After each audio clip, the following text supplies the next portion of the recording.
I saw you and then I forgot you. How does that work?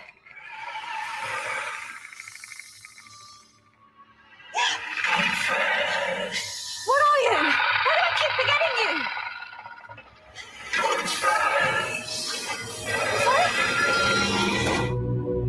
The truth is close, Father, but not where you seek it. Have faith. Have faith. Did as you asked.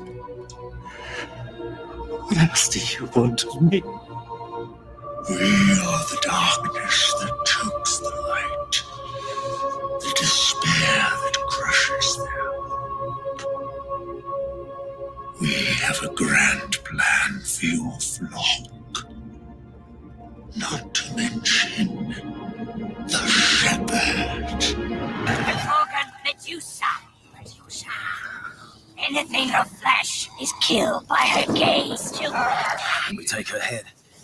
Clever boy. Now the eye. Give us the eye. Dormium. The eye. The eye.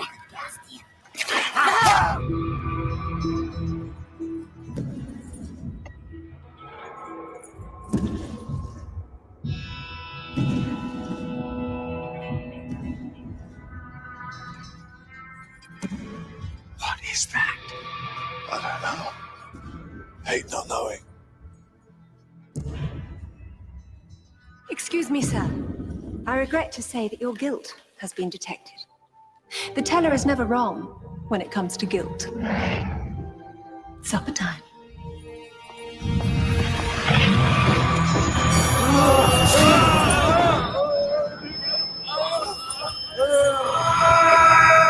We've got to help him. It's gone already. It's over. He's in agony. Look at him. Was our tears cloud out soup?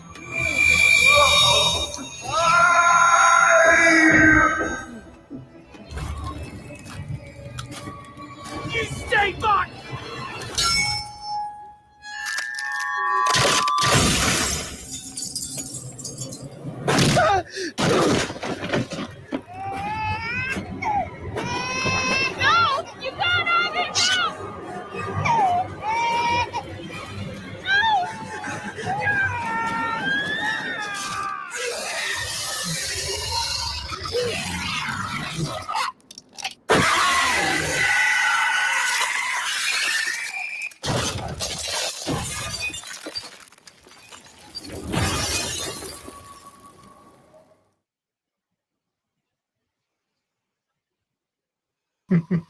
Ciao a tutti, buonasera, benvenuti a questo nuovo appuntamento di London Calling. Questo è il secondo appuntamento in cui facciamo una puntata, diciamo, bilingue, perché l'ospite della puntata non è italiano e quindi, come sapete, insomma, faremo un po' in italiano, un po' in inglese, quindi vi tradurrò man mano che andiamo avanti, per cui cercherò, insomma, di non dilungarmi tantissimo. Vi chiedo perdono già dall'inizio, insomma, se saremo un po' lunghi, ecco, in questo processo di traduzione. Quindi benvenuti. E benvenuti anche a coloro che ci guarderanno dopo, perché come sapete questa puntata resta online. Ma vi presento subito il nostro ospite, che è Ross Mullan. Welcome everyone and good afternoon, and thank you for tuning in. We have a very special guest today at London's Calling. So we have Mr. Ross Mullan. How are you, Ross? I'm good. Buongiorno. È un onore to be here. Okay, that's great. Your Italian is nearly perfect. So yeah. Nearly perfect. So thanks for having me. Yeah, thanks you for tuning in and have a little chat with us and with our people here on radio. So yeah, we have few comments already, so maybe we can go through the comments before and then I will translate a little bit and then we can go on. Okay, so we have Federica that say good evening to you. Good evening, Frederica. And then we have your colleague, Pete Robbins. He said, I'm in this scene. Oh, cool. Awesome. Pete, where are you in this scene? Which scene are you in? The first one? I think you're in the first one, right? Yeah. Okay, and then Federica said, yeah, she was having a look at the clip, and basically she said that it was really scary. Good. Mission accomplished. And then, yeah, again, Pete. And then we have Maggie as well. She say, welcome, Ross. Thank you. Thank you, Maggie. Okay, so we'll translate just a second for the people at home. So basically, yeah, we'll go just for a minute. Allora, abbiamo letto un po' di commenti, vabbè, a parte i saluti, c'era un collega di Ross che fa parte appunto del cast del Regno di Spade, e quindi si è visto nella scena del trailer e ha voluto insomma sottolineare che c'era anche lui. Ok, so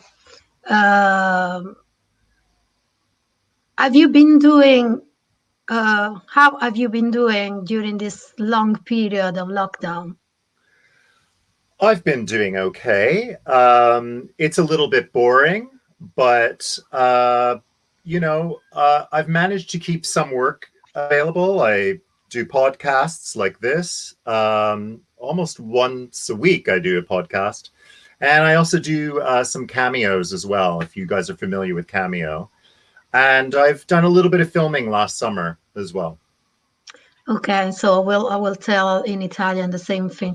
Allora, ho chiesto a Ross come sta passando questo periodo di lockdown, perché come sapete, insomma, qui nel Regno Unito noi siamo ancora in pieno lockdown, e insomma ha detto che si sta un po' annoiando, però è riuscito comunque a lavoricchiare un pochetto, e quindi ha fatto, insomma, è riuscito a girare qualcosa durante l'estate scorsa, e allo stesso tempo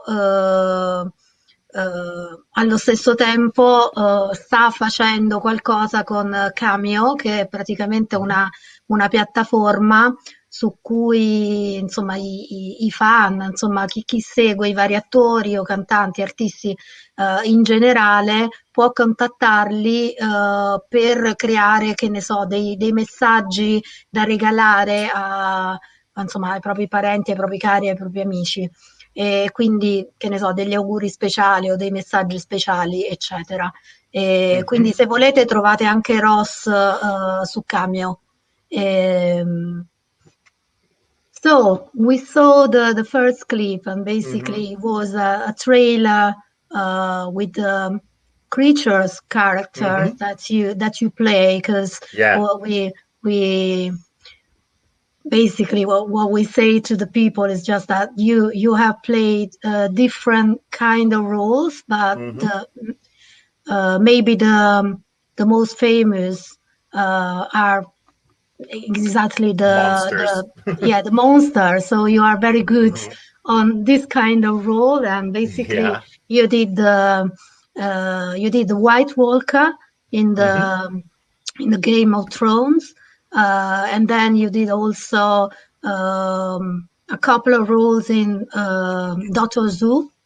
The Silence and the Teller. The Silence and the Teller that we saw in the clip as well, and then you did another role in a movie that actually was a remake of the Clash of Titans. Oh yes, yeah, I played one of the witches in Clash of the Titans.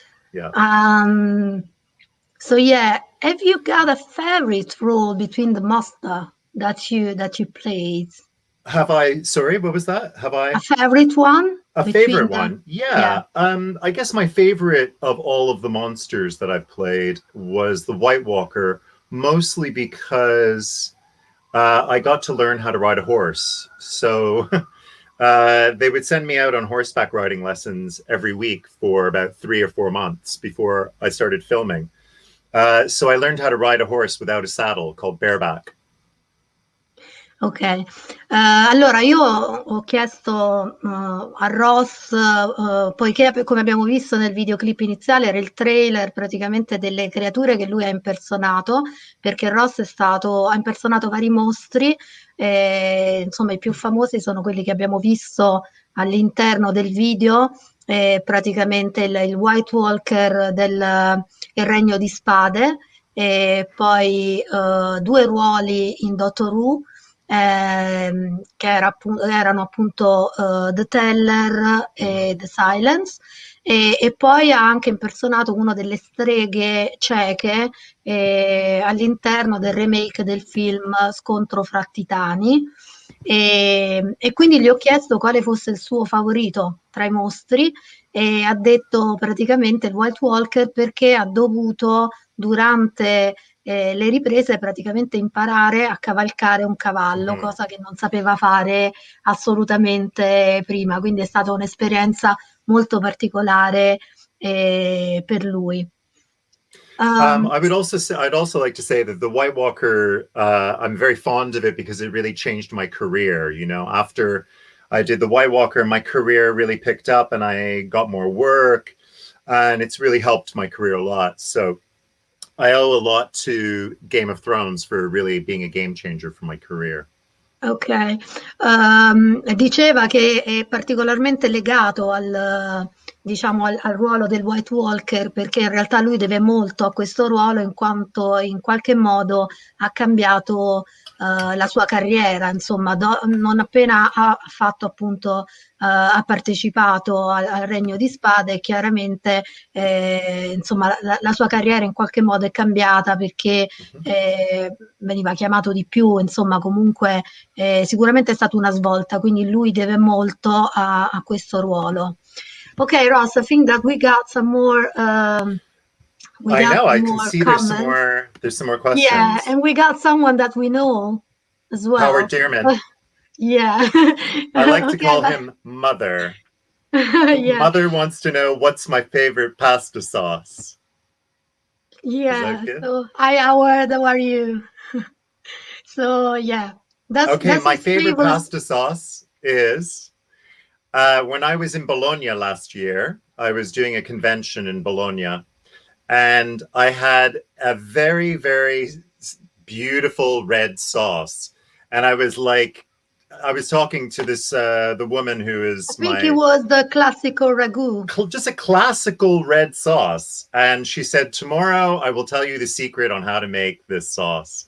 So the next day I learned how to make an amazing red sauce, which was very simple. Just use a lot of butter, a lot of good tinned plum tomatoes, and a big, big, big onion chopped very fine, and just cook it for hours and hours and hours.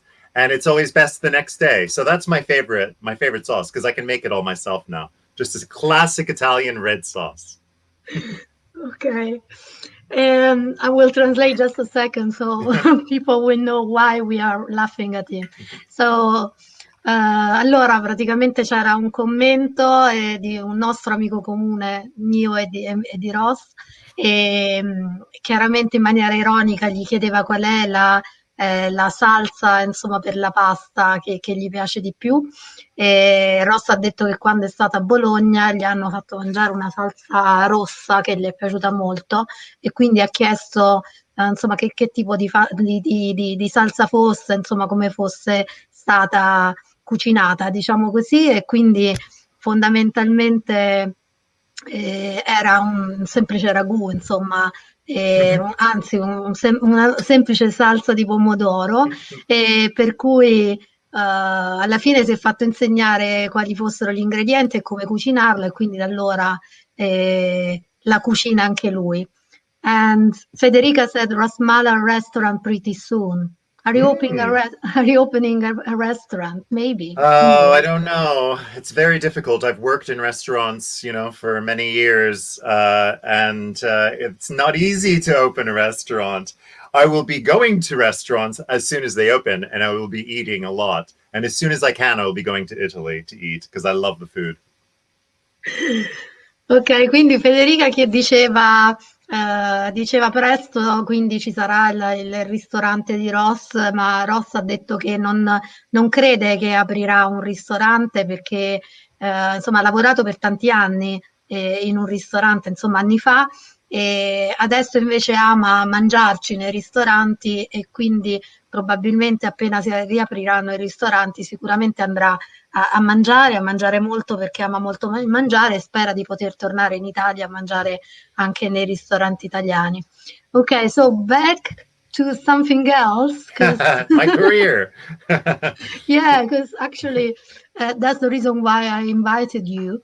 Yeah, thank you. So, yeah, I have a question that actually related to the this kind of episode, this kind of program, because of Uh-huh. course it's dedicated to people that live in London or are Hmm. connected to the city. So my question is, because of course you are Canadian, Yes. you're not British. So which one was the reason that actually made you move to London? Well, when I left Canada, mostly because I'd been working actually for a Commedia dell'arte company, which was an Italian mask company, for many years in Ottawa, in Canada. They are still in existence, a very good company. And I got sick, and I ended up in the hospital. While I was in the hospital, I had an epiphany that I wanted to go away. I wanted to leave work, take time off. And my father is from Ireland, like Northern Ireland. So I got my passport and came over. And I thought, oh, I'll take a holiday for a year in London and travel around and work. And, I was 24 and I fell in love with the city and I stayed. So my story is I came here on holiday and I haven't gone back since. Ok, so we'll translate just a second. Allora ho chiesto a Ross, essendo insomma questo un format dedicato alle persone che sono collegate in qualche modo a Londra o che vivono a Londra, visto che lui è canadese, come mai ha deciso di trasferirsi qui a Londra? E praticamente ha detto che insomma a quel tempo lavorava, insomma, ha fatto molti lavori teatrali a Ottawa e praticamente insomma, lavorava in quel periodo per una compagnia, tra l'altro italiana, molto Mm-hmm. importante, e fondamentalmente a un certo punto si è ammalato e mentre era in ospedale ha avuto come un'intuizione, ecco, diciamo così, che forse era il caso di andare via dal Canada per un po', e siccome suo padre era di origine irlandese dell'Irlanda del Nord, chiaramente lui ha anche il passaporto irlandese Mm-hmm. e quindi ha deciso insomma di arrivare qua e insomma venire qua in vacanza, girare un po' lavorare, un po' girare, eccetera, e solo che invece che essere una vacanza alla fine è diventata diciamo una vacanza permanente, nel senso che poi è arrivato per fare vacanza e per stare un po' qua, in realtà non Mm-hmm. è più andato via e all'epoca aveva 24 anni, quindi insomma un bel po' di anni che è qui a Londra. Okay, so as you said before, you've done a lot of theater Mm-hmm. works before you were doing, something with the TV and then movies and something Mm-hmm. like that. Um, of course, it's a different kind of work. I mean, you are still acting, but it's a different way to acting, to performing, Mm-hmm. isn't it? So, which of the two kind of acting you actually find harder or more difficult? Well, both filming and theater are both very challenging in different ways. Theater is very challenging because you have to keep your energy going for the whole story. You must get it all out at once, whether that's an hour, 2 hours. So you do have to put a lot of energy into the performance, and most of the day prior to the performance is taken up with just getting ready to do a 1 hour or 2 hour show. With filming, you have to sustain your energy all day for 12 hours. With something like Game of Thrones, you know, I'm 5 hours. It takes me 5 hours in makeup. So I have to be up at 1 o'clock in the morning. Then I'm in makeup for 5 hours, and then I have to film for 12 hours. And then it takes another hour or two for me to get out of makeup. All through this, I can rest, I can relax, but when they need me to film, I have to have my energy ready and right on. I wouldn't say like one is easier than the other. I would just say that they are very different. The great thing about filming is that you don't have to worry about the audience actually being there on the day. Yeah, of course, yeah. But with theater audiences, obviously you are right in the moment. And this is what's lovely about the theater is, you know, when you make a mistake or something goes wrong, you have to live with it and go on with it and improvise and make it happen. And the audience, to a certain degree, love that about theater. So. Ok, allora ho chiesto a Ross, lui ha fatto tanto teatro, quindi chiaramente essendo un attore sia di teatro che anche di cinema, lui poi ha lavorato anche per la televisione, praticamente gli ho chiesto quale dei due modi di recitare lui trova più difficile, più duro. E in realtà ha detto che nessuna delle due cose è più facile o più difficile dell'altra, chiaramente sono due modi diversi di lavorare. Per quanto riguarda il teatro, ovviamente bisogna essere molto concentrati sia fisicamente che mentalmente nella performance di 1 a 2 ore, appunto a seconda del tipo di spettacolo. E quindi diciamo lo sforzo maggiore è quello appunto nel momento in cui si recita sul palco, e poi nei giorni precedenti ovviamente il tempo lo si perde diciamo lo si impiega a prepararsi per questa performance di 2 ore. Per quanto riguarda invece i film, quindi il cinema, e c'è tutto un discorso diverso, perché per esempio quando ha fatto il Regno di Spade, quindi per il White Walker, c'erano per esempio 5 ore per il trucco e lui si doveva praticamente cominciava ecco ad essere truccato all'1 di notte per cominciare poi 6 ore dopo a filmare, quindi a girare le scene, e quindi a stare poi tantissime altre ore dopo sul set, e poi il giorno dopo ricominciare tutto da capo. La differenza è anche il fatto che nel teatro si ha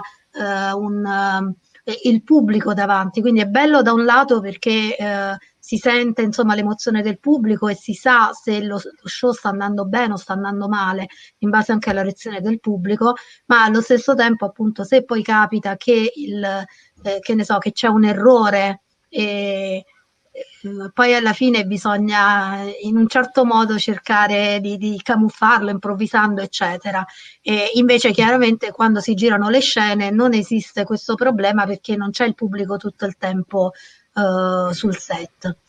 There is a question between the comments from Pete Robbins. Yes.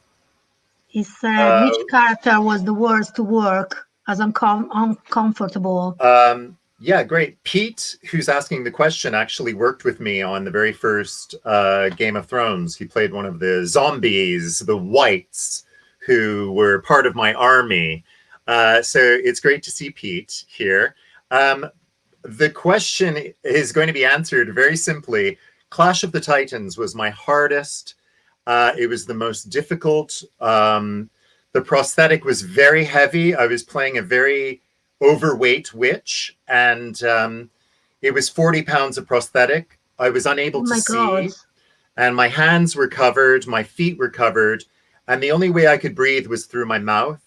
We were using real steam, real fire, and all three of us struggled, and we had to stop production completely at one point and get cut out of our suits and ice packs on our back because we were overheating. After Clash of the Titans, I decided I would never do another monster job ever again. I thought I will never do it. But it was the same makeup artist who did Clash of the Titans who did the White Walker on Game of Thrones.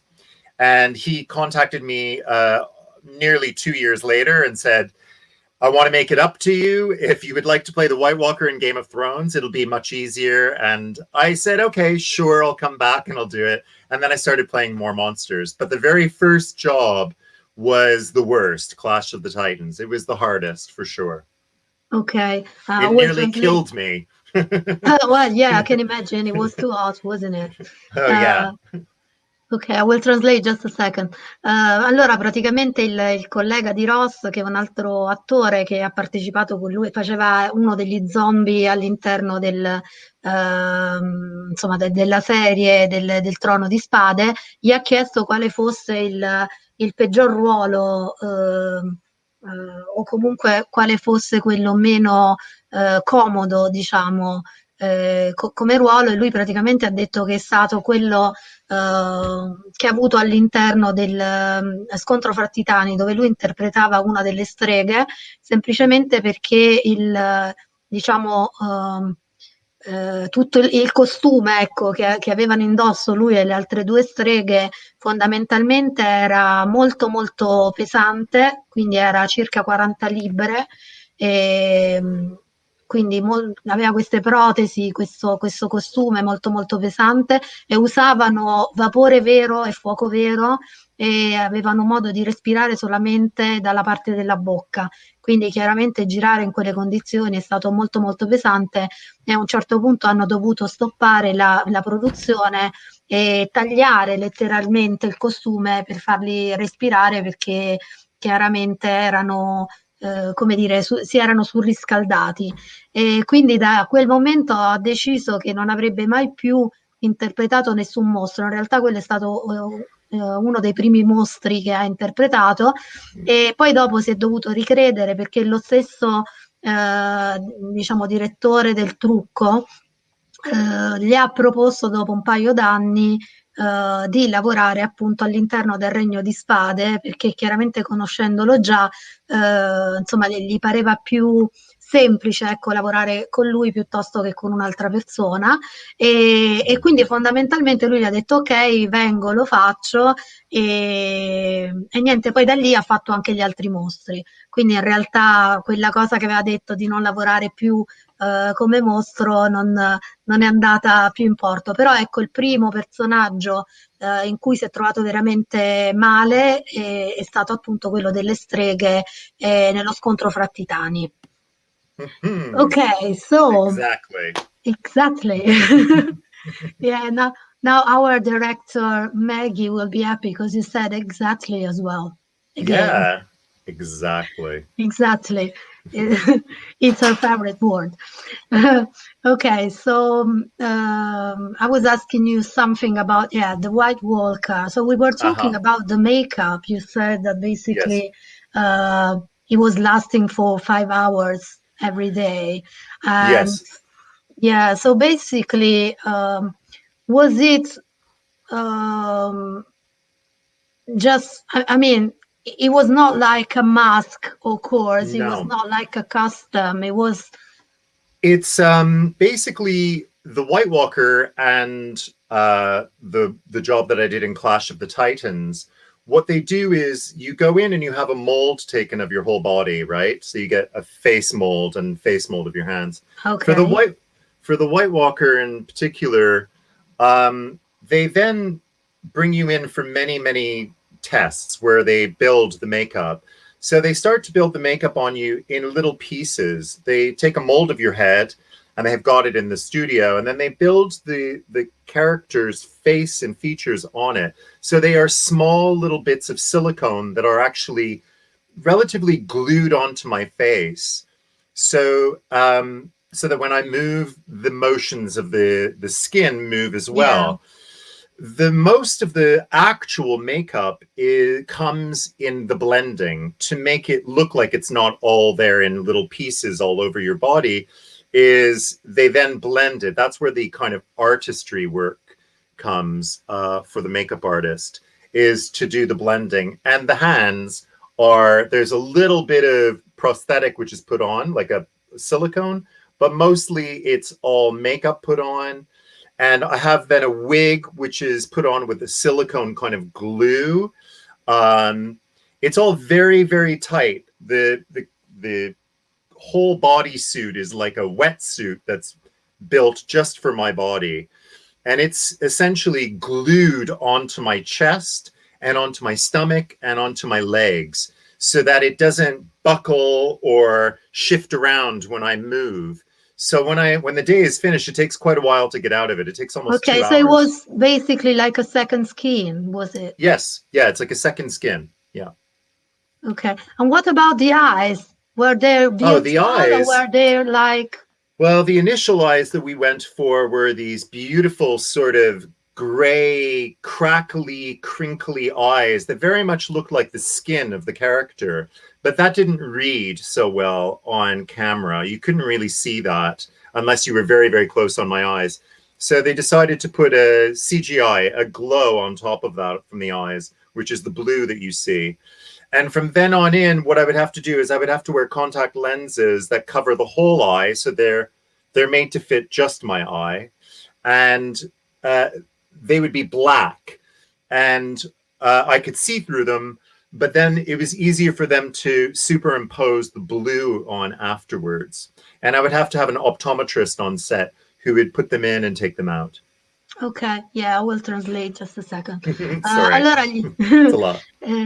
allora gli chiedevo a proposito del trucco, perché diceva prima che insomma, è durato 5 ore al giorno, appunto per quanto riguarda il White Walker, quindi gli chiedevo che tipo di trucco, di lavoro, insomma, i truccatori hanno fatto, visto che chiaramente lui non indossava una maschera, però indossava qualcos'altro, non hanno truccato direttamente sulla sua pelle. E quindi fondamentalmente ha detto che hanno attaccato proprio come se fossero incollate sulla sua pelle, quindi sul suo viso, ma anche sul suo corpo, delle piccole protesi di silicone. Quindi erano tanti pezzetti messi insieme. Il lavoro del truccatore in effetti è stato quello di, come dire, di mischiare, ecco, questi pezzi, quindi come dire, di rendere omogenea la faccia per non far vedere che c'erano tanti pezzettini diversi, e anche, diciamo, i capelli del White Walker praticamente erano incollati, era una specie di parrucca comunque incollata anche lei, e poi resa omogenea con il resto della testa. Stessa cosa sul suo corpo, praticamente è come se hanno preso è come se hanno creato queste protesi, questa specie di seconda pelle di silicone sul suo corpo, quindi praticamente con le stesse identiche misure, erano adattate a lui come una seconda pelle. Per quanto riguarda gli occhi, invece, per creare l'effetto blu, perché all'inizio erano di un colore particolare, molto vicino a quello appunto della pelle del White Walker, però non si vedeva bene, quindi per creare l'effetto praticamente hanno aggiunto l'effetto blu, è proprio un effetto, diciamo, che hanno aggiunto agli occhi. E poi, insomma, hanno utilizzato delle lenti a contatto particolari dove praticamente aveva lo specialista che gliele metteva e gliele toglieva ogni qualvolta doveva comunque, insomma, rientrare in scena e filmare le varie scene. Okay, so there are a couple of comments again. So about the White Walker, Pete was saying that the costume was amazing, and actually it was. And then we got Dinah. Hi, Dinah. So she got 2 questions for you. How did you do that thing with the eyes for the teller? And it takes me 2 bottles of Prosecco to manage that. Well, it was just one. Well, it took me 0 amount of Prosecco to do that. The teller, the Doctor Who character, the teller, is different in that it's an animatronic head. So it's like wearing a giant computer on my head. It's like I've got a giant piece of machinery and it's moving around all the time. All I can hear is buzzing and twitching. And I have like an earpiece in where the director talks to me and I can also hear the other actors speaking. then a puppeteer who is standing on the other side of the set off camera will remote control the head, the eyes, and the mouth, and all of the facial features moving around on it. That's how that works. And he also communicates to me talking, like into my earpiece. So that is how the teller does that amazing thing with his eyes.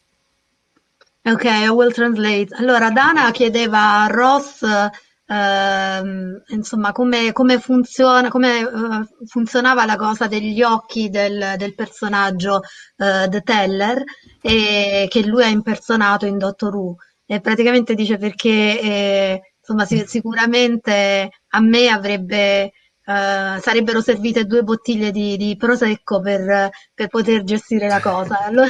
E allora Ross diceva invece che in realtà non gli è servito, è stato abbastanza semplice perché è stato come avere una specie di macchina, di computer al posto della testa, è come se lui avesse la testa appunto dentro questo involucro che è in realtà un computer telecomandato praticamente da qualcuno all'esterno, e che quindi poi faceva insomma a seconda dei movimenti o di quello che The Teller doveva fare all'interno diciamo della scena, appunto telecomandava e faceva muovere i 2 lati, insomma, per creare l'effetto che abbiamo visto nel trailer iniziale.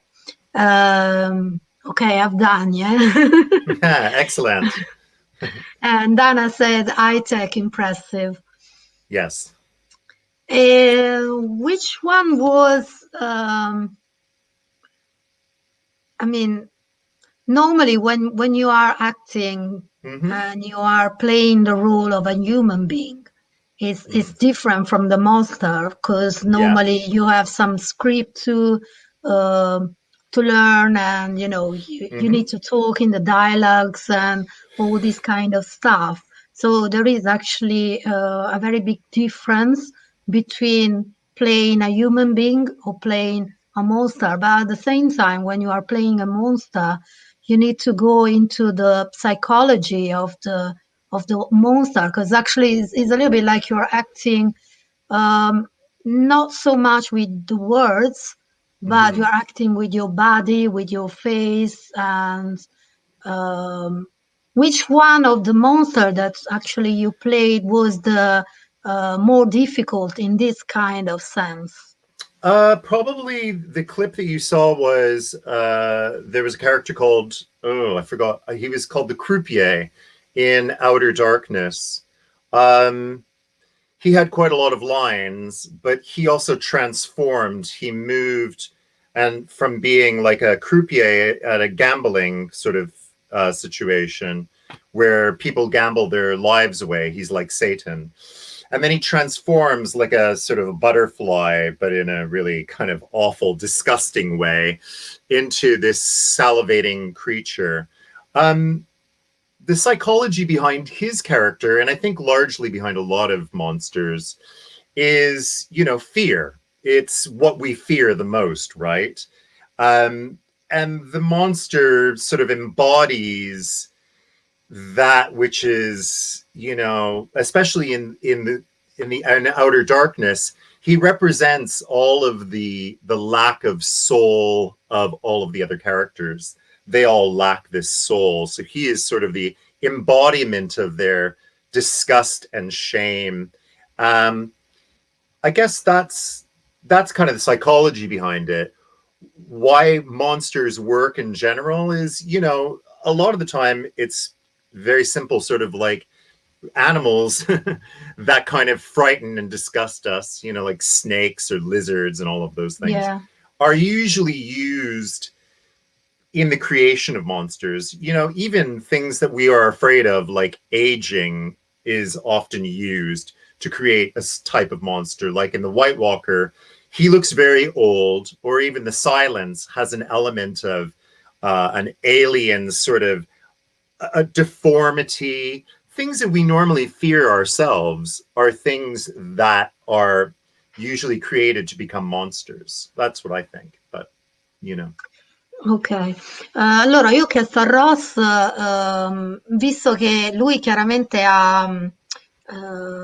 insomma, ha interpretato sia ruoli di mostri sia ruoli di esseri umani, però chiaramente c'è differenza nel recitare come essere umano perché dietro ci sono dei dialoghi da imparare, delle cose da recitare, invece che appunto interpretare il mostro, che non è solo una maschera, ma praticamente bisogna entrare nel ruolo attraverso anche la psicologia del mostro, quindi in qualche modo capire come interpretarlo al meglio, quali possono essere insomma i modi migliori, e gli ho chiesto insomma quale è stato il più strano, comunque insomma dei mostri per il quale lui ha dovuto lavorare a livello proprio psicologico, eccetera, e mi diceva praticamente il ruolo del croupier che praticamente faceva, ecco, diciamo così, in maniera disgustosa, ecco, trasformava delle farfalle poi in mostri, in creature mostruose. E mi diceva che comunque a prescindere dal personaggio, quando si crea il personaggio di un mostro, qualsiasi esso sia, ovviamente la prima cosa che si cerca di fare è quella di creare la paura in chi guarda, insomma, il personaggio, e quindi lui si è rifatto, normalmente si rifà alle paure che noi tutti abbiamo quando siamo piccoli, insomma, nella nostra infanzia, eccetera. Quindi diciamo la paura, il disgusto, quindi ha un po' pensato a quello che normalmente, come dire, crea queste sensazioni non piacevoli in lui per poi ricrearle attraverso i personaggi, insomma, attraverso i mostri che ha interpretato. Okay, we have another couple of comments.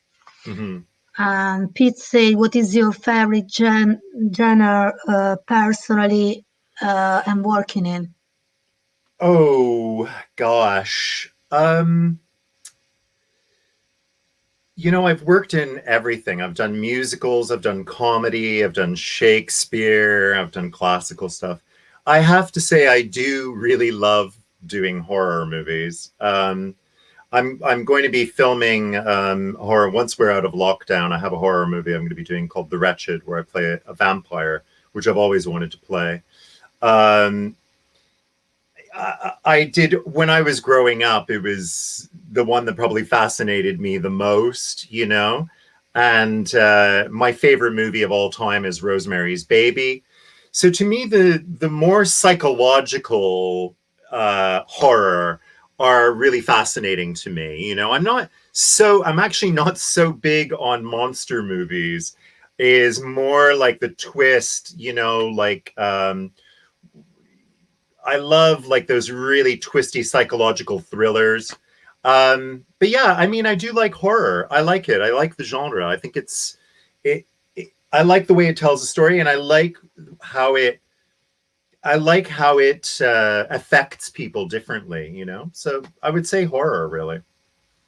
Ok, allora Pete chiedeva a Ross qual è il suo genere preferito, sia personalmente sia a livello proprio di lavoro. E Ross diceva che probabilmente il genere horror, anche se lui ha fatto tante cose, ha fatto musical, ha fatto teatro, insomma, ha fatto tante cose diverse, però probabilmente il suo genere preferito è l'horror, soprattutto quello a livello psicologico, tant'è vero che non appena finirà il lockdown, ha in progetto di girare un nuovo film horror in cui interpreterà un vampiro, che è uno delle cose che avrebbe sempre voluto fare, perché i vampiri l'hanno sempre affascinato, insomma, sin da piccolo, ma in generale l'hanno sempre affascinato questo genere di film un po' così thriller psicologici e horror psicologico. There is another question from Federica. She say, "How do you feel when you see yourself on the screen?" Surprised, like everybody else, because a lot of the time when I'm filming, I don't usually go and watch what I've filmed unless the director asks me to come over and have a look at what I'm doing, so I can specifically make it the way he wants it, and maybe I'm not getting something. So usually when I see what we've filmed, especially, things like the White Walker and all those things, it's quite a surprise because, what I see when I'm on set is the crew and the makeup and costume people, the cameras all around me. The set never really looks as amazing as it does when you filmed it. It looks, no, I wouldn't say bad, but it looks like it's out of place inside of a large studio. So it's lovely when you see what the director has been seeing or what the vision is of the piece, when the music is added and all the special effects and everything is cleaned up. I'm usually quite impressed. However, the first time I will see something, especially if I'm in it, it's hard for me to be subjective about it. I can't really make a point of view about it until I see it a second or third time. So, just even watching the clips at the beginning there, I haven't seen those clips for ages. But when I see them, I'm like, oh yeah, like that's what we did. And that's really cool. And the further away from it that I get, the more, I guess, I realize how iconic or interesting it is, It's hard to be objective or subjective about it when you're kind of in something. But the further away I am from the pieces, the easier it is for me to see that. Ok, allora Federica ha chiesto a Ross che cosa, insomma, che sentimento gli viene, insomma, che cosa prova a vedersi sullo schermo. E Ross diceva è sorprendente, molto bello perché in realtà lui non si rivede mai chiaramente subito dopo aver girato magari una scena, a meno che il regista non glielo chieda.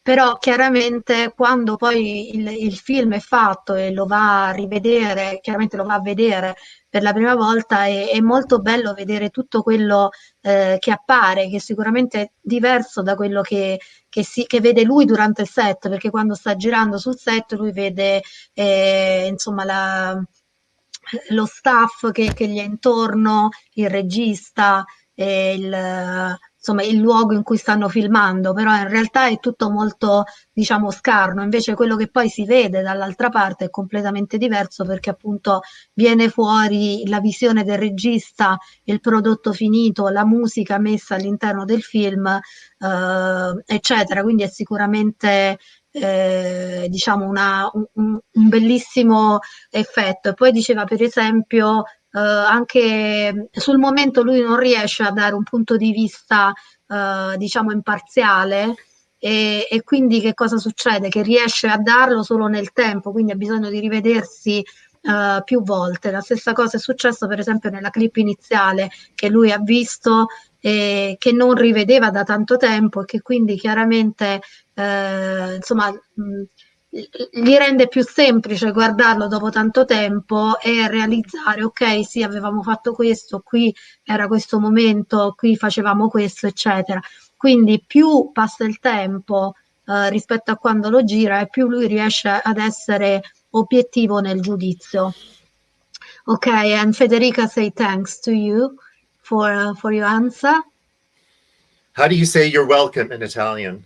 Benvenuto. Benvenuto if Benvenuto. it is benvenuti if it is a lot of people. Benvenuto is for one. Benvenuti, benvenuto. I got another question. When you were a child, Yes. which kind of job did you expect to do in the future? I mean, were you aware about the fact that probably this kind of job, I mean, to be an actor could be something for you, or is something that came after? When I was little, when I was a very little boy, like when I was 4 or 5 years old, I wanted so much, because I loved Scooby-Doo, and I really wanted it too. Yeah, I loved Scooby-Doo. It was like everything to me. I loved the show. I was obsessed with it. I loved the dog. I loved the kids. I loved how the boys hung around the girls and the girls hung around the boys, and it wasn't like weird. It was like cool. But most of all, I loved every week you were like, it was a different monster. So I wanted to be a cartoon character. I wanted to be a monster on Scooby-Doo. And my mom said, you know, you can't be a cartoon character. Don't be ridiculous. But you can be an actor. And so I was like, oh, an actor? What's that? And once I discovered what an actor was, I wanted to be one. And my parents, pretty much neither of them are actors. You know, they entertained I would make up little puppet shows, because I've puppeteered as well for many years. I would make up little puppet shows. I would do little dramas. We went on a trip to Northern Ireland when I was a little boy. I got right up on a piano and sung a song from Sesame Street. I wanted to be an actor, you know? And then my parents kind of hoped that eventually it would stop. So they put me into classes, you know, they put me into private classes when I was a teenager, after begging and begging and begging, please. But actually, you know, it didn't stop. I wanted to do it. I enjoyed it. It was scary, and then I went to drama school and I started to realize that I was good at it. You know, my father even said to me, you're a good actor, you know, you've chosen the right profession. And I was encouraged in all the right ways, both by my parents and also teachers. And then I started working. And when I started working and getting an agent, I was still encouraged, you know, and I think it's the encouragement that really keeps you going, you know. Well, yeah, of course, yeah. It really is. And I teach now a little bit as well. Like right now, tomorrow I'm teaching third years at a drama school. And for me, it's about encouraging them and about helping them find the right people in their life to encourage them and inspire them to continue going. But for me, you know, I've always wanted to be an actor. It spoke to me through the television set, largely, TV and movies. Theater, I didn't get to see theater until I was 13, 14 years old. But when I saw it, I fell in love with it. I mean, I loved all of it, you know, I loved it all. But I loved music. I loved, you know, when I was growing up, I loved Sonny and Cher. I loved Donna Summer.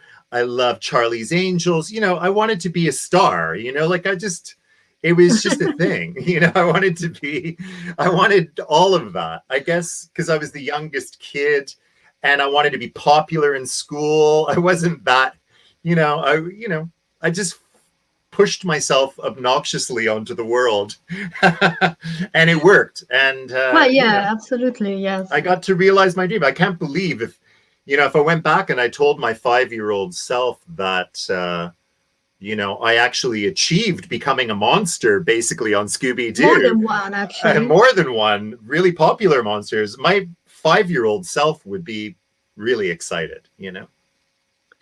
Ok, so I will translate. Allora ho chiesto a Ross se da piccolo effettivamente già ci fosse qualcosa che gli avesse pensato che sarebbe stato bello appunto fare l'attore o comunque interpretare i mostri eccetera, o se è qualcosa che è arrivata dopo. E lui ha detto che quando era piccolo in realtà amava tantissimo Scooby-Doo e quindi a un certo punto ha detto a sua mamma che appunto voleva essere un mostro dei cartoni animati, ecco, diciamo così, e sua mamma gli ha detto non puoi essere un cartone animato, ovviamente al limite puoi fare l'attore, e da quel momento lui ha cominciato a interessarsi che cosa fosse l'attore, quindi ma un po' diciamo ce l'aveva, era un po' la sua indole, perché insomma a casa a volte giocava tipo con le marionette oppure faceva dei piccoli spettacolini e addirittura insomma una volta sono andati in vacanza nel Nord Irlanda e lui è salito insomma si è messo al pianoforte e ha cominciato a cantare una canzone a squarciagola insomma mimando il pianista eccetera eccetera e quindi sì insomma poi da lì ha detto che i genitori da un lato lo incoraggiavano, dall'altro pensavano che fosse una cosa diciamo del momento e quindi forse da un lato speravano anche che la cosa terminasse, ma lui poi ha continuato ad essere così e quindi a un certo punto ha fatto anche l'accademia di arte drammatica. E da lì chiaramente è stato incoraggiato sempre di più sia dai genitori sia dagli insegnanti.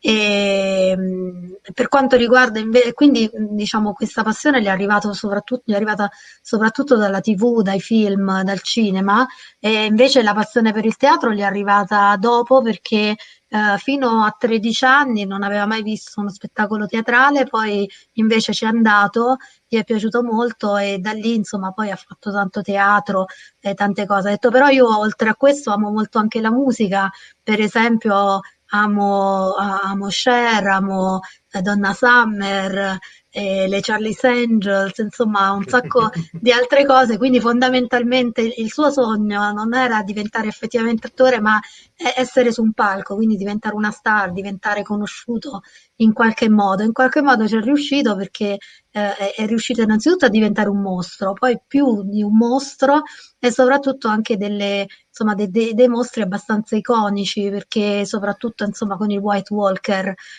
che è conosciuto praticamente in tutto il mondo, diciamo che ha detto che praticamente il bambino il Ross di 5 anni che era, sicuramente può essere orgoglioso insomma, del lavoro che lui ha fatto in tutto questo tempo. Allo stesso tempo l'incoraggiamento dei genitori e degli insegnanti sicuramente sono stati molto importanti ed è quello che fa lui anche attraverso l'insegnamento, perché lui anche insegna e da domani riprenderà anche a fare un po' di lezioni e quindi è la cosa che lui sempre fa con i suoi allievi, cerca sempre di incoraggiarli e di trovare in loro appunto la passione per quello che vogliono fare. Okay, so I had another question actually. You said that basically you couldn't ride on horse when you when No. you were when you were playing the White Walker. Yeah. So you had a training about that. How long did it last? Well, Was a long one? I would go maybe 3 times a week to a place in Milton Keynes called the Devil's Horsemen, they provide all the horses for most filming that's done in the UK here for movies like Les Miserables or War Horse or Game of Thrones. And they've trained many, many big stars like Scarlett Johansson and Angelina Jolie how to ride horses for things like Tomb Raider and stuff. So I was very fortunate. You know, I went out there. I had an initial session with a trainer and their stuntmen. So I'd have a trained stuntman. They would do an assessment, and then basically they said to me, okay, you come out here like 2 times a week if you want. If you like doing it, come out more times. You know, just the more you get on a horse, the better. So I would go out there 2, 3, sometimes 4 times a week for about 3 months every year that I was filming. It was 3 years that I was on the show. And I would just go out riding with different stunt people. And they would show me, you know, because it was pretty basic what I had to do on the show. But, you know, trying to get a horse to sort of stand still or move slowly or creep. These are like trick things that I was learning, which was really amazing. And then they would also show me little tiny stunts, how to do things. I was very keen. I mean, I love animals. So I very much took to it. And to have the opportunity to be trained as to learn how to ride a horse from a stunt person is, you know, beyond. I was very lucky. Yeah, of course. One-on-one training is very expensive. So, you know, I would go out with a stuntman going through the forest and over the hills where we were on trails. It was just incredible, spectacular. So about 3 or 4 months. Yeah. Ok, allora ho chiesto a Ross, visto che quando insomma ha dovuto interpretare il White Walker lui non sapeva cavalcare e quindi chiaramente si è dovuto allenare in qualche modo, gli ho chiesto se questo allenamento quanto è durato, insomma se è stato lungo o meno, praticamente ha detto che gli hanno insomma, è andato in questo centro dove appunto ci sono i cavalli che vengono addestrati insomma appositamente per il cinema, e dove appunto tanti attori importanti, per esempio Angelina Jolie ed altri, insomma, sono andati appunto ad imparare a cavalcare. E quindi è durato circa 3 mesi, andava più volte a settimana, ed è stato molto bello perché non solo ha imparato a cavalcare, ma ha imparato anche vari trucchetti nei movimenti, la velocità o la lentezza, eccetera, come gestire il cavallo, e soprattutto ha anche imparato insomma, alcune cose stando a contatto comunque con degli stuntman. E quindi insomma è stato molto bello per lui. Tra l'altro insomma è stata una bella occasione, anche perché chiaramente questo tipo di corsi costa parecchio se lo si fa a livello personale, e appunto se si prende appuntamento con uno stuntman per diciamo per dei corsi individuali. E lui passava le ore appunto con gli stuntman, uscivano, andavano nella foresta, giravano col cavallo, eccetera, eccetera. E quindi questa cosa è durata per circa 3 mesi. È stato per lui, insomma, una bella esperienza, anche perché lui comunque ama gli animali. So we said that you love animals, and actually in the White Walker you had a white horse, but actually in the real life, Ross Mullan has another kind of white animal. I have a white cat called Parsnip. Yes. Parsnip. Can we see her? Oh gosh, I don't know if she's around. Do you want me to go see if I can get her? Yeah, that would be cool. Just 1 second. Okay, I will translate in the meantime. Allora, dicevo, visto che ha detto che ama gli animali, nel White Walker, nel ruolo del White Walker aveva chiaramente un cavallo bianco, ma in realtà nella vita reale lui ha un altro animale bianco, che è il suo gatto Parsnip. Quindi gli ho chiesto se ce lo fa vedere, e è andato un attimo a prenderlo. Sempre che si faccia prendere, eccolo qua. Hello, Parsnip. She's beautiful. She won't be very happy about this. Yeah, I know. She's All here. the cats. Yeah. Oh my God. Hi, She's Parsnip. purring now. Here she is. Okay. Thank you for that. She's gone now. Yeah, I know. I think She's she a thought star she was as going to get well. some food. She's a star as well, isn't Yeah, she? I'm going to have to take her downstairs and feed her now. Yeah. Okay, just another question, just Sure. because we are in a format that basically connect Italy to UK. So what's your experience with the Italian people, the Italian work, and all that kind of stuff? Because you have been in Italy as well, because with some Comic-Cons and Yes. some, yeah. Well, I've been very fortunate that first of all, I worked with an amazing Italian director, female director, Francesca Silveri, who directed me in a movie called Doris, where I played a drag queen. She was amazing. And she's a dear friend of mine, and I'm hoping to work with her again at some point. She lives in Rome. I brought my mother to Florence. I've done loads of conventions in Italy, in Bologna, Lucca, which is beautiful, Pisa. I did a convention in Riccione, and yes, I love going over there. The people are always so hospitable.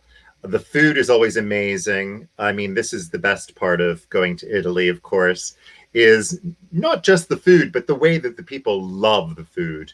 You know, Italians love their food, and they love to communicate over food. And I have to say, you know, this is something I really love myself. Sitting down, having a nice meal, taking your time, drinking lovely wine, having conversation and food. This is a wonderful way to live. And the architecture in so many of your cities, and also the landscape, is just beautiful. So overall, Italy has won my heart. I remember when I first moved here 30 years ago, I had never been to Italy. And I thought, there's no way it's going to be like it is in the movies, like in Fellini films. But it is like that and even more. It's spectacular. I love Italy. Yeah. I can't wait to go back. Well, that's actually, I mean, I'm happy about that because, you know, of course, it's my home country. So I'm really happy that you enjoyed your trips to Italy and the food and people. And yeah, I will translate just a second, and then I got a last question for you. Ok, so ho chiesto a Ross, visto che lui è stato insomma più volte in Italia grazie al suo lavoro, qual è la sua esperienza insomma con la gente italiana, con il cibo, con il modo di fare italiano e con il lavoro appunto italiano, qual è il suo rapporto? E ha detto che lui è stato più volte in Italia appunto per lavoro, soprattutto un po' di tempo fa ha lavorato con una regista italiana che si chiama Francesca Silveri. Am I right? Yep, Francesca Silveri, yep. Che vive a Roma e insomma ha girato un film con lei dove lui faceva una drag queen e poi è stato più volte in varie città, quindi Roma, Bologna, Riccione, Firenze perché ha portato sua mamma a Firenze e poi insomma ha fatto ha partecipato a vari Comic-Con con i vari personaggi delle serie che lui ha interpretato. E la cosa che gli è piaciuta particolarmente è non solo il cibo, che è una delle cose più belle dell'Italia, ma soprattutto il modo con cui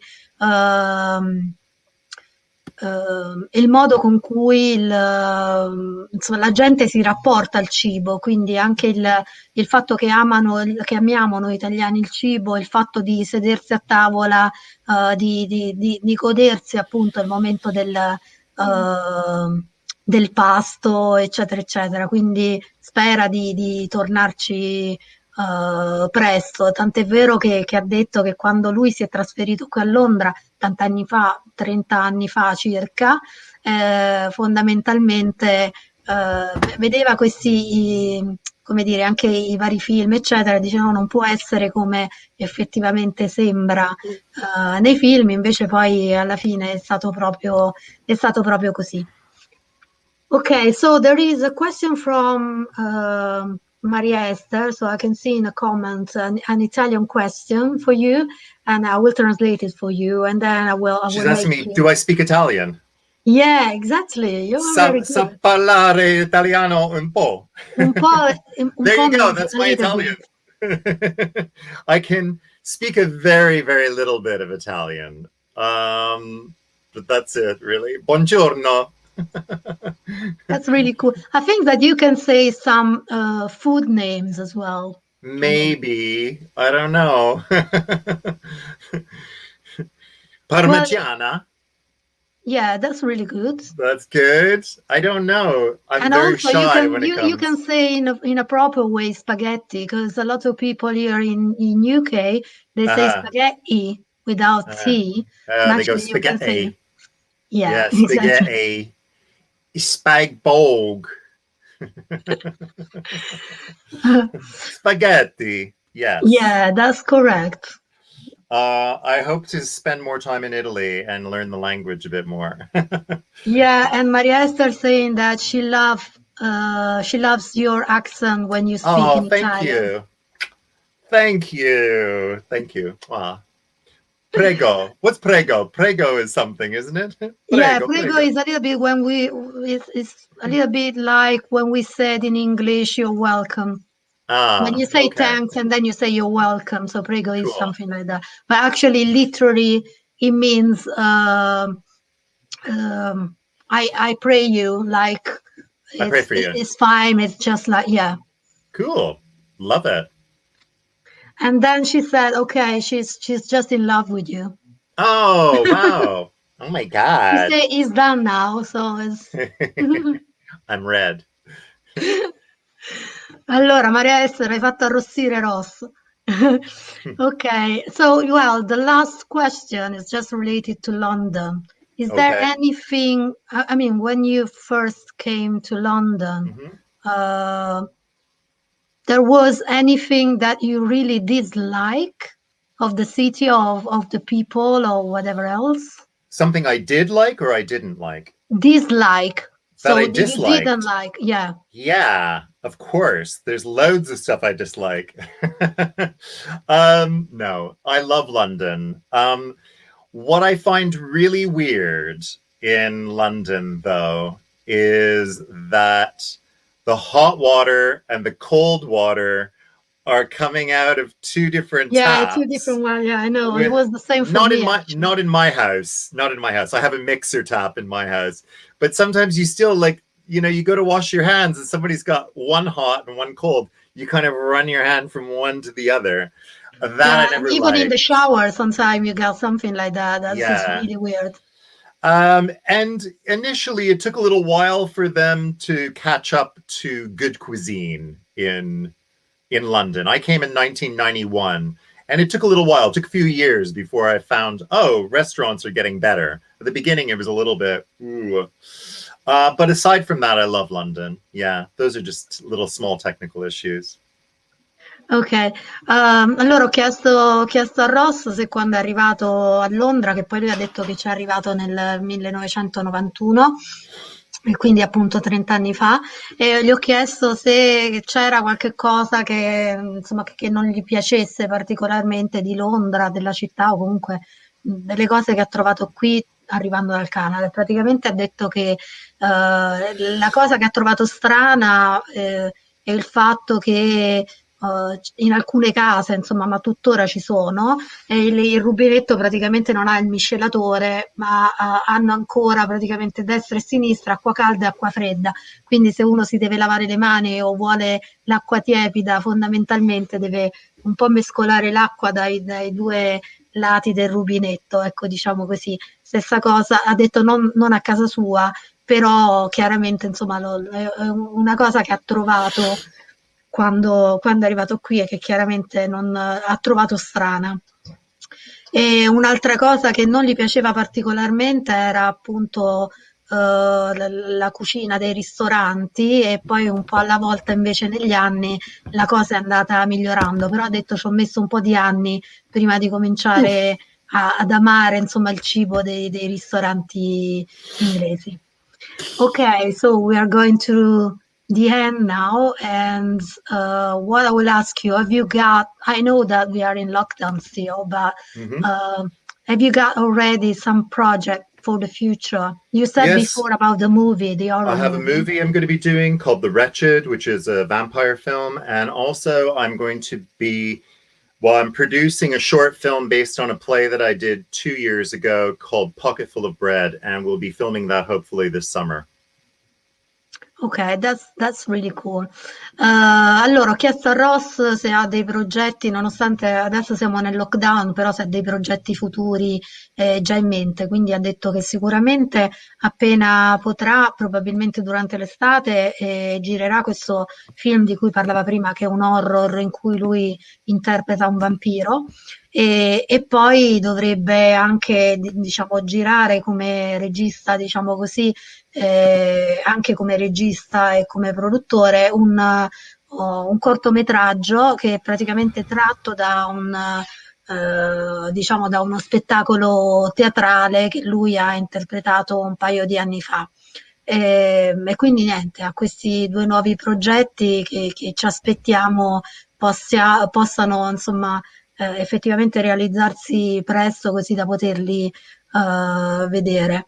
Um, will will the movie be visible just in UK, or is it an international movie? Do you know that? It should be international, but we have to film it first and then we wait for distribution. So I think there's money coming from all over the place. It's a South African and so it's a South American director from Brazil.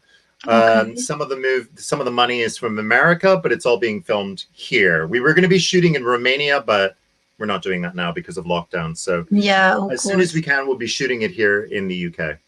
So hopefully we'll get it seen. You follow me on social media, and I'll always be posting stuff about it as soon as it comes up. Allora, ho chiesto a Ross se il film sarà visibile soltanto, insomma, per il Regno Unito, soprattutto adesso che siamo staccati, diciamo così, dal resto del mondo, oppure cioè appunto se è una produzione nazionale o se sarà un film internazionale. In realtà ha detto che in teoria dovrebbe essere internazionale, dipenderà poi dalla distribuzione, chiaramente prima devono girarlo, però il regista è una produzione sudamericana, però verrà girato tutto qui nel Regno Unito. Dovevano girare delle scene anche in Romania, ma adesso non lo faranno più per via appunto del lockdown, ma ci terrà informati attraverso i suoi social. E chiaramente, insomma, se volete cercare Ross su Facebook, su Instagram e anche attraverso il suo Twitter, anche il suo sito personale. And of course you got your personal website as well, so you can just Google Ross Mullan and then you can go Mullan, through. everything comes up. Yeah, exactly. Cool. Okay, so thank you very much for being here. Grazie. Yeah, and actually I got a last comment for you from your friend Pete. Yeah. And he say, thank you, Ross. Look forward to meeting you at some point. Me too, Pete. Me too. Okay, so I was saying before, thank you very much for tuning in with us today and staying with us and, having a chat with us. I mean, è un onore. Yeah, that's amazing. That was perfect. È un onore. And then Federica says, thank you, Ross, for these monstrous moments. These monstrous moments, yes. That's cool. I'm going to go have a martini now. Yeah, and your lover said, I love you. Amore. Yeah. That's amore. Yeah, basically. And then Dinah say bye, boss. I look forward to seeing you soon. Yeah, hopefully Dinah will meet you soon. Yeah. Yeah, when they will open again. Yeah, for sure. We will meet each other again. And yeah, so thank you for having me on the show. Thank you for your time and for this amazing chat and for everything. And then hopefully we will see in person again as soon as possible. Definitely. And yeah, so thank you very much. Thank you very much, guys. Have a good night. Allora, ciao a tutti e grazie a tutti per essere stati con noi oggi e insomma ringraziamo Ross, ringrazio tutti coloro che sono stati con noi e ci vediamo presto e direi che possiamo andare con la sigla, quindi buona serata a tutti, Ross ci saluta e alla prossima. Bye Ross, thank you. Bye. Bye. Take care, guys. Bye.